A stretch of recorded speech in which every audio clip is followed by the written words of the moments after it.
ఓం గం గణాధిపతయే నమః. ఆంజనేయాయ నమః. ఓం మనోజవం మారుతతుల్య వేగం జితేంద్రియం బుద్ధిమతాం వరిష్టం వాతాత్మజం వానరాయూధ ముఖ్యం శ్రీరామదూతం శిరసా నమామి. ఓం ఆంజనేయాయ నమః. వీక్షిస్తున్నటువంటి ప్రేక్షకులందరికీ కూడా అంతరిక్షంలో సంచరిస్తున్నటువంటి నవగ్రహాలు, అట్లాగే నక్షత్ర మండలంలో ఉన్నటువంటి సమస్త దేవతామూర్తులు కూడా మిమ్మల్ని ఆశీర్వదించాలని ఈ ఏప్రిల్ మాసంలో 1వ తేదీ నుండి కూడా 30వ తేదీ వరకు గ్రహ గోచారాన్ని మనం గమనించినట్లయితే ముఖ్యంగా మీనరాశిలో ఉన్నటువంటి శని భగవానుడితో ఏప్రిల్ 14వ తేదీ వరకు కూడా సూర్యుడు, అట్లాగే ఏప్రిల్ 2వ తేదీ నుండి కుజుడు, ఈ 3 గ్రహాలు కూడా మరి దాదాపుగా ఏప్రిల్ 15 వరకు కూడా పాపగ్రహ మిళితమై మీనరాశిలో ఉంటూ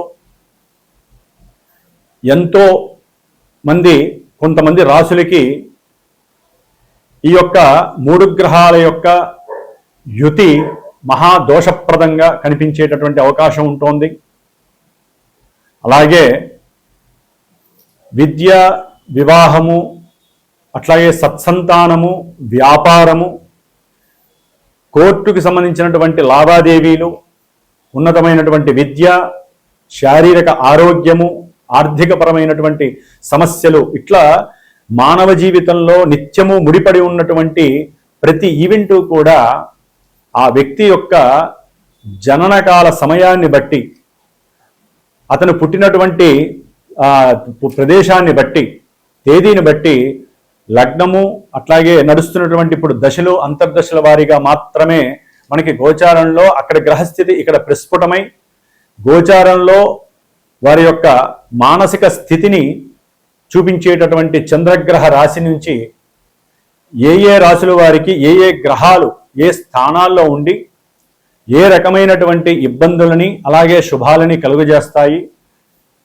కొంతమందికి శుభాలు కలుగజేస్తాయి అనుకున్నటువంటి రాశుల వారికి చాలా ఇబ్బందులు ఎదుర్కొనే పరిస్థితులు కూడా కనిపిస్తూ ఉంటాయి. నాకు వచ్చేటటువంటి కొన్ని ఫోన్ల ద్వారా, నాకున్నటువంటి అనుభవం ద్వారా. మరి కొంతమందికి ఇబ్బందులు కలుగుతాయి, అశుభాలు కలుగుతాయి అన్న వాళ్ళకి చక్కటి శుభాలు కలిగే అవకాశాలు ఉంటాయి. అంటే పెళ్లిళ్ళు కావచ్చు, మంచి విద్యాభ్యాసం, విదేశీయానం, ఇలా. ఎందుకంటే మనకి గోచారం కన్నా ఇంకొక ఉన్నతమైనటువంటి స్థాయి జన్మ లగ్నం, దశలు, అంతర్దశలు. వాటిని బట్టి గోచారం మనకి చక్కగా ప్రభావితం చూపిస్తూ ఉంటుంది. కాబట్టి ఎవరైనా సరే మెయిన్ ఈవెంట్స్ అయినటువంటి కళ్యాణము కానీ, సంతాన విషయంలో కానీ, విదేశీయాన విషయము, ఇల్లు కట్టుకోవాలి, వాహనం కొనుక్కోవాలి, లేకపోతే విద్యలో ఆటంకాలు కలుగుతున్నా, భార్యాభర్తల మధ్య ఎన్నో అంతరాలు, అట్లాగే ఇబ్బందులు, ఎడబాట్లు, కోర్టు సమస్యలు, భూమికి సంబంధించినటువంటి సమస్యలు, ఏదైనా సరే, ఏ విషయంలోనైనా సరే ఇబ్బందులు కలుగుతున్నా, ఏ విషయంలోనైనా సరే మీరు ముందుకు వెళ్ళాలి, శుభం చేసుకోవాలి, ఇంట్లో శుభ కార్యక్రమాలు చేసుకోవాలనుకున్నా మస్ట్ అండ్ షుడ్ తప్పకుండా జన్మజాతకాన్ని చూపించుకొని జాతకంలో జరిగేటటువంటి విశేషాలు ఏమిటో మీరు చక్కగా మీకు నమ్మినటువంటి గురువు ద్వారా తెలియజేసుకొని వాటిల్లో ఏదైనా సరే అసమతుల్యమైనటువంటి పరిస్థితులు, ఇబ్బందులు ఉంటే వాటికి తగ్గ రెమెడీస్. జ్యోతిష్యం అంటేనే పరిహారం అండి. ఒట్టిగా పురాణం విన్నట్టు జ్యోతిష్యాన్ని వినకూడదు. ఏదైనా సరే జ్యోతిష్య శాస్త్రంలో ఈ దశల్లో ఇబ్బందులు జరుగుతున్నాయి, వీటికి సంబంధించినటువంటి ఇబ్బందులు జరుగుతున్నాయని తెలుసుకున్నప్పుడు ఈ చెవితో విని ఈ చెవితో వదిలేయకూడదు. మీరు కష్టపడాలి.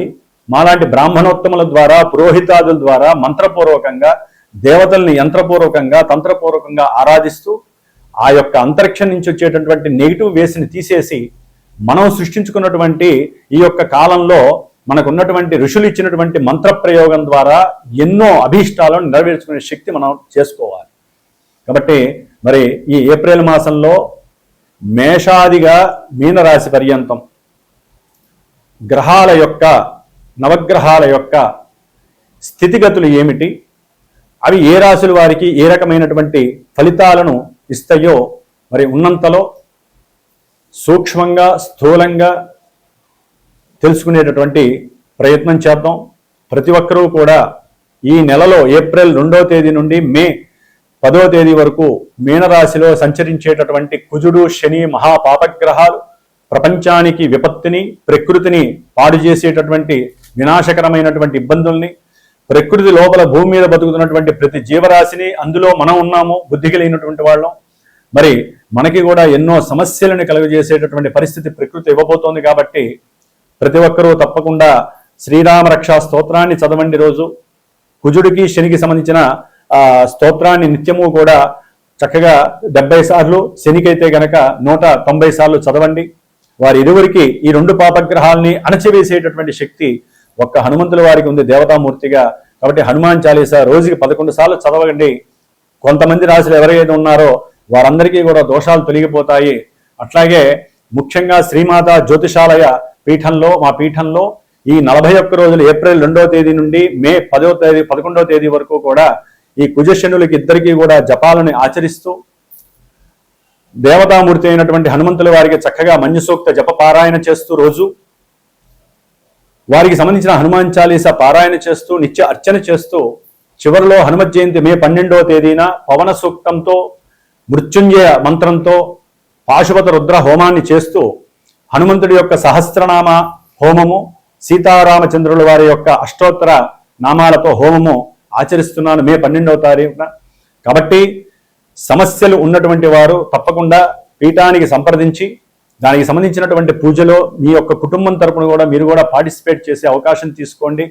మేము ఎంత చేసినా మీరు కూడా తప్పకుండా, కొంతమంది రాశుల వారికి ఏ అయితే ఇబ్బందులు ఉన్నాయో వారు తప్పకుండా మీరు కూడా హనుమంతుల వారికి అర్చనలు చేయించండి, వారి చుట్టూ ప్రదక్షిణాలు చేయండి, నిత్యము సింధూరాన్ని ధరించండి. మీకు సర్వత్రా కార్యము లాభం కలిగేటటువంటి అవకాశం హనుమంతులు వారిస్తారు. జై శ్రీరామ్, జై హనుమాన్. వృషభ రాశి.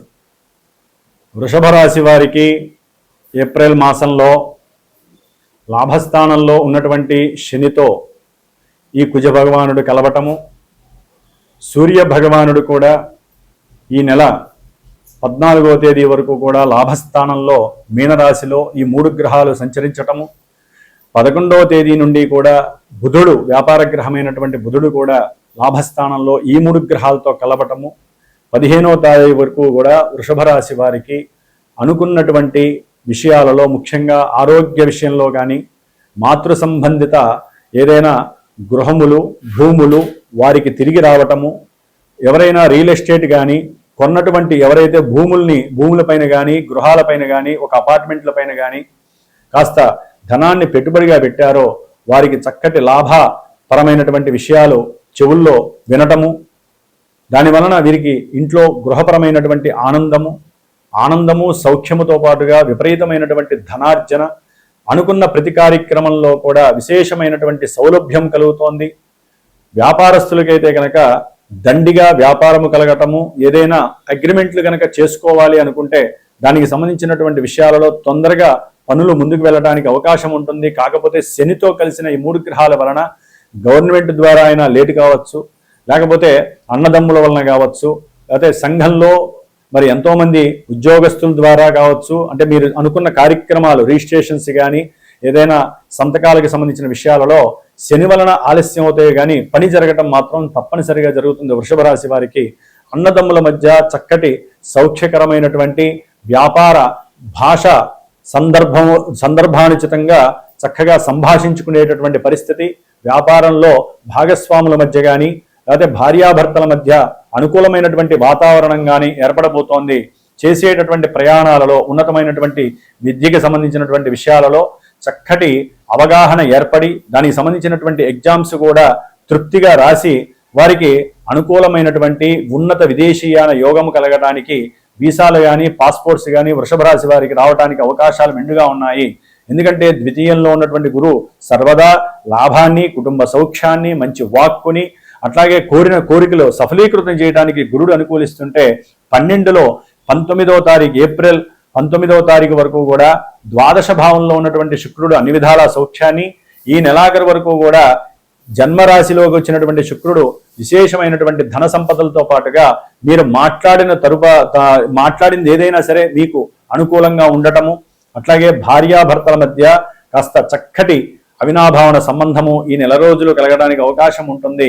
అయితే 11వ తేదీ వరకు కూడా బుధరాహువుల యొక్క కలయిక వలన ఏప్రిల్ 11 వరకు కూడా మీ యొక్క ధనపరమైన విషయాలలో కానీ, సంతానపరమైనటువంటి విషయాలలో కానీ కొన్ని విభేదాలు, మాట విభేదాలు, అట్లాగే వ్యాపారంలో ధనం వస్తుంది అనుకున్న షేర్స్లో కానీ స్టాక్ మార్కెట్లో పెట్టినటువంటి విషయాలలో కాస్త బుద్ధి మాలిన పని చేశాము అనేటటువంటి బాధ మిమ్మల్ని వెక్కిరించే పరిస్థితి కలుగుతున్న 10 రోజులు తర్వాత అదే మీకు ఒక మంచి ఎసెట్గా చక్కటి లాభాన్వేషణని ఇవ్వబోతున్నాడు బుధగ్రహము. కాబట్టి వృషభ రాశి వారికి 10లో ఉన్నటువంటి రాహువు, 4లో ఉన్నటువంటి కేతువు కాస్త విద్యా ఉద్యోగ విషయాలలో కానీ వ్యాపార విషయాలలో కానీ కొంతవరకు ఇబ్బందులు పెడతారేమో కానీ చివరికి మాత్రము ఈ నెల రోజులు విశేషమైనటువంటి సౌఖ్యము, గృహలాభము, భూలాభము కలగడానికి అవకాశాలు మెండుగా ఉన్నాయి. వాటి మీద ఎవరైనా పెట్టుబడి పెట్టినా చక్కటి లాభం కలుగుతోంది. గృహంలో మీకంటూ మీ మాటకి గుర్తింపు లభిస్తోంది. ముఖ్యంగా వ్యాపారస్తులు ఎవరైతే వివాహం చేసుకోవాలి అనుకుంటున్నారో ఆ వివాహానికి సంబంధించినటువంటి వేడుకలు కూడా మీ గృహంలో మంచి ఆనందోత్సాహాలను కలుగజేయడానికి ఈ మాసము చాలా సులభంగా సౌఖ్యంగా ఉండేటటువంటి అవకాశాలు మెండుగా ఉన్నాయి. కాబట్టి ఉన్నంతలో మీరు చేయవలసిందల్లా ఒకటే, చతుర్థంలో విద్యార్థులు 4వ స్థానంలో ఉన్నటువంటి కేతువుకి కాస్త గణపతి ఆరాధన చేసుకోండి, గణపతిని తలుచుకోండి. తల్లి ఆరోగ్యం కావచ్చు, వాహనాల మీద వెళ్ళేటప్పుడు కూడా ఆపదామపహర్తారం దాతారం సర్వసంపదాం లోకాభిరామం శ్రీరామం భూయో భూయో నమామ్యహం అనేటటువంటి ఈ చిన్న మంత్రాన్ని 11 సార్లు చెప్పుకొని ప్రయాణం ఆచరించండి. అట్లాగే భూమి కానీ వాహనం కానీ అలాగే ఏదైనా సరే తల్లికి సంబంధించిన విషయంలో మాట్లాడడం కానీ వారి యొక్క ఆర్జితమైనటువంటి వ్యవహారాల్లో కానీ చక్కటి లాభం కలుగుతోంది. ఏదైనా సరే చేసే ముందు కానీ సంతకం పెట్టే ముందు కానీ ఈ మంత్రాన్ని చదువుకోండి, గణపతిని స్మరించండి. సర్వదా మీకు ఆటంకం లేకుండా ముందుకు వెళ్ళిపోతుంది. వ్యాపార విషయంలో, వృత్తి విషయంలో మాత్రము దుర్గాదేవి యొక్క ఆరాధన కానీ దుర్గాదేవి దేవాలయంలో 18 ప్రదక్షిణాలు చేసి మీరు కనుక ఉద్యోగ ప్రయత్నం చేస్తే ఉద్యోగము సిద్ధిస్తుంది. జై శ్రీరామ్, జై హనుమాన్.